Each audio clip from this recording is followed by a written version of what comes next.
Hi. കുറച്ച് ദിവസം കൊണ്ട് രാവിലെ ഞങ്ങളുടെ സ്ഥലങ്ങളിലൊക്കെ നല്ല മഴയാട്ടോ. പുറത്ത് നല്ലതായിട്ട് മഴ പെയ്യുന്നുണ്ട്. എൻ്റെ റോസാപ്പൂക്കളെല്ലാം പൊഴിഞ്ഞു പോയേ. അങ്ങനെ രാവിലെ എണീറ്റ് ജോലിയെല്ലാം പെട്ടെന്ന് ഒതുക്കി കുറേ കാര്യങ്ങൾ മനസ്സിലുണ്ട് കേട്ടോ. എല്ലാം ചെയ്യണം എന്നെല്ലാം വിചാരിച്ച് ധൃതിപ്പെട്ട് ജോലി ഒതുക്കാനായിട്ട് മുറ്റം തൂക്കേണ്ടി വന്നില്ല, മഴയായില്ലായിരുന്നു. അങ്ങനെ കുറച്ച് ചെടികളൊക്കെ നോക്കി. ഇലച്ചെടികളെല്ലാം മഴയത്തിരുന്ന് ചീത്തയായി പോവുക കേട്ടോ. അതിൻ്റെ കിഴങ്ങെല്ലാം ഉണ്ട്, ചെടികളെല്ലാം ചീത്തയായി പോകുന്നു. അങ്ങനെ ചെടിയെല്ലാം നോക്കിയിട്ട് ഒരു എളുപ്പ പരിപാടി അല്ലേ പുട്ട്.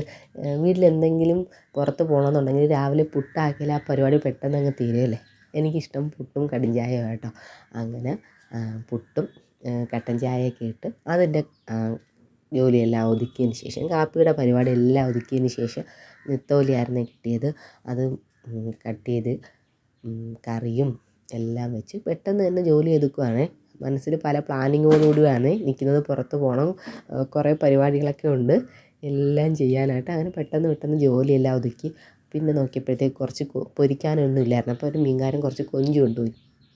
അങ്ങനെ കൊഞ്ചെല്ലാം വാങ്ങിച്ച് പെട്ടെന്ന് തന്നെ അതെല്ലാം നുള്ളി അത് റോസ്റ്റ് ചെയ്തെടുത്തിട്ട് വീട്ടിൽ നിന്ന് പുറത്തോട്ട് പോയിട്ടോ. പുറത്തോട്ട് പോയി ഞങ്ങൾ ആദ്യം തന്നെ കട കണ്ടപ്പോൾ നിങ്ങൾക്ക് മനസ്സിലായല്ലോ എന്തോ വാങ്ങിക്കാനാണ് പോകുന്നതെന്ന്. അങ്ങനെ ഒരു കേക്കിൻ്റെ ഐറ്റംസൊക്കെ ഉള്ള ഒരു കടയിലാണ് പോയത് കേട്ടോ. അങ്ങനെ ഞങ്ങൾക്ക് വേണ്ടിയുള്ള കേക്കിൻ്റെ ഐറ്റംസും എല്ലാം വാങ്ങിച്ച് കുറച്ച് ഷോപ്പിങ്ങൊക്കെ കഴിഞ്ഞ് വീട്ടിലോട്ട് വന്നു. പെട്ടെന്ന് തന്നെ തിരിച്ച് വന്നേ. മോള് സ്കൂളിൽ പോയേക്കല്ലേ, തിരിച്ച് വിളിക്കാൻ പോകേണ്ടതായതുകൊണ്ട് പെട്ടെന്ന് തന്നെ എല്ലാ കാര്യങ്ങളും നടത്തി. ചടവടയെന്നും പറഞ്ഞ എല്ലാ കാര്യങ്ങളും അങ്ങ് നടത്തി കേട്ടോ. ആ കടയിൽ സാധനം എല്ലാം ബില്ലടിപ്പിച്ചു. എല്ലാ സാധനങ്ങളും ഉണ്ടേ.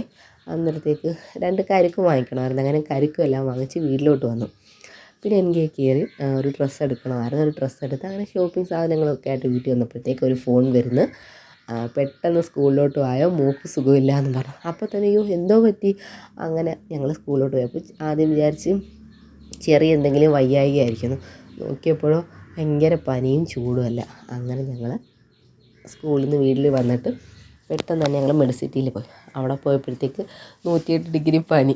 അന്നേരത്തേക്ക് നിങ്ങൾക്ക് ഏകദേശം മനസ്സിലായല്ലോ ബർത്ത്ഡേ കാര്യമായി കിടക്കുന്നത്. അങ്ങനെ ആ പ്ലാനിങ്ങുകളെല്ലാം അങ്ങ് പൊളിഞ്ഞ്.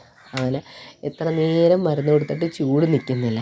അങ്ങനെ ട്രിപ്പൊക്കെ ഇട്ട് കിടുങ്ങലായപ്പോഴത്തേക്ക് അവർ തുടയ്ക്കാനൊരു കോട്ടനൊക്കെ തന്ന്. അങ്ങനെ ഞങ്ങൾ കാഷ്വാലിറ്റിയിലായിരുന്നു കേട്ടോ. അങ്ങനെ അതെല്ലാം പിറവെല്ലാം തുടച്ച് ഒരു 7-8 മണിയായപ്പോഴത്തേക്കും അവിടെ ഞങ്ങൾ ഡിസ്ചാർജ് വാങ്ങിച്ചു. പിന്നെ വീട്ടിൽ നിന്നുള്ള അടുത്ത പരിപാടി എന്തുമായിരുന്നു, കഞ്ഞി. അങ്ങനെ പെട്ടെന്ന് തന്നെ പൊടിയരി കഞ്ഞിയൊക്കെ വെച്ച് അതും അച്ചാറും കൂട്ടിയൊക്കെ കഴിച്ച് പിന്നെ അതാ അടുത്ത പരിപാടിയിലോട്ട് പോയെന്ന് പറഞ്ഞാൽ ഇത്രയും സാധനങ്ങൾ നമ്മളിവിടെ കൊണ്ടുവന്ന് വെച്ചേക്കുമല്ലേ, അതെന്തെങ്കിലും ചെയ്യണ്ടേ. അങ്ങനെ കേക്ക് വീട്ടിലുണ്ടാക്കാമെന്ന് വിചാരിച്ച് അങ്ങനെ കേക്കൊക്കെ നല്ല അടിപൊളിയായിട്ട് ഉണ്ടാക്കണം എന്നെല്ലാം വിചാരിച്ചാട്ടോ. അന്നേരത്തേക്ക് പനിയും കഞ്ഞിവെക്കലും അതൊക്കെ കഴിഞ്ഞതിന് ശേഷം പാതിരാത്രി ആയപ്പോഴാട്ടോ കേക്കിൻ്റെ പരിപാടിയെല്ലാം തുടങ്ങിയത്. അങ്ങനെ അതുമല്ല പിറ്റേന്ന് ഓണപ്പരീക്ഷയും തുടങ്ങുക. പിന്നെ എന്തോ ചെയ്യും, പിന്നെ ഒരു ചെറിയൊരു തട്ടിക്കൂട്ട് പരുവത്തിലൊരു ബർത്ത്ഡേ അങ്ങ് ആക്കാമെന്ന് കരുതി. അങ്ങനെ രാത്രി തന്നെ കേക്കിൻ്റെ പരിപാടിയെല്ലാം അങ്ങ് തുടങ്ങി. അങ്ങനെ കേക്കിൻ്റെ പരിപാടിയെല്ലാം പെട്ടെന്ന് കഴിഞ്ഞ് കേക്കെല്ലാം അടുപ്പിലാക്കിയതിന് ശേഷം രാത്രി തന്നെ എല്ലാം അങ്ങ് സെറ്റ് ചെയ്ത് വെച്ചു കേട്ടോ. ഉച്ചയ്ക്കായിരുന്നു പരീക്ഷ. അങ്ങനെ ആരും പനി ആയതുകൊണ്ട് ഫ്രണ്ട്സ് ആരും വന്നേന്നുമില്ല കേട്ടോ. എക്സാം ആയതുകൊണ്ട് എല്ലാവർക്കും ട്യൂഷനും കാര്യങ്ങളൊക്കെ ഉണ്ട്. പിന്നെ അവളൊരാഗ്രഹമല്ലേ, പനി കാരണം അത് പോകണ്ടല്ല എന്ന് വിചാരിച്ച് അങ്ങ് ഉണ്ടാക്കിയതാണ് കേട്ടോ. അങ്ങനെ കേക്കെല്ലാം ഉണ്ടാക്കി. കേക്ക് നല്ല രാത്രിയാണ് ഉണ്ടാക്കിയതെങ്കിലും കുഴപ്പമൊന്നുമില്ല കേട്ടോ. നല്ല പെർഫെക്റ്റ് ആയിട്ട് തന്നെ വന്നു കേട്ടോ. പെട്ടെന്ന് ഉണ്ടാക്കിയ കേക്കാണെന്നൊന്നും പറയത്തില്ല, നല്ല അടിപൊളിയായിട്ട് വന്നിട്ടുണ്ട്. സ്പോഞ്ചൊക്കെ നല്ല അടിപൊളിയായിരുന്നു. ഞങ്ങൾ ആദ്യമായിട്ടാണ് കരിക്കിൻ്റെ കേക്ക് ഉണ്ടാക്കാൻ തീരുമാനിക്കുന്നത്. പക്ഷേ എല്ലാം ജഗപൊക കുളമായി പോയേട്ടോ.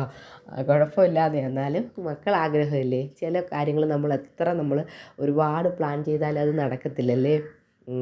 ഒരുപാടങ്ങ് മനക്കോട്ട് കെട്ടി വെക്കുന്ന കാര്യങ്ങൾ എൻ്റെ ഉമ്മയൊക്കെ പറയാറുണ്ട്. ഒരുപാട് മനക്കോട്ട് കെട്ടി വെച്ചാൽ അത് നടക്കത്തില്ല. ചുമ്മാ കളഞ്ഞാൽ നമ്മൾ പ്രതീക്ഷിക്കാത്ത രീതിയിൽ സന്തോഷങ്ങളായിരിക്കും വരുന്നതെന്ന്. അതുപോലെ ആയിപ്പോയേ. അങ്ങനെ ആ കേക്കെല്ലാം ഫ്രിഡ്ജിലോട്ട് വെച്ചതിന് ശേഷം ഞങ്ങൾ ഉറങ്ങി. പിറ്റേന്ന് രാവിലെ ഞാൻ കേക്കെല്ലാം എടുത്ത് സെറ്റ് ചെയ്ത് അവളൊരുങ്ങി എക്സാമിനൊക്കെ പോയതിന് ശേഷം തിരിച്ച് വന്നപ്പോഴത്തേക്കും കേക്കെല്ലാം സെറ്റായിട്ടുണ്ട്. കൂട്ടുകാരികളൊക്കെ കുറച്ച് ഗിഫ്റ്റൊക്കെ കൊടുത്ത് വിട്ടിട്ടുണ്ടേ. അങ്ങനെ ആ ഗിഫ്റ്റൊക്കെ കൊണ്ട് ആൾ വീട്ടിലെത്തി കേക്ക് മുറിക്കാൻ പോവാണ്. വീഡിയോ ഇഷ്ടമായെങ്കിൽ സബ്സ്ക്രൈബ് ചെയ്ത് സപ്പോർട്ട് ചെയ്യാൻ മറക്കല്ലേ.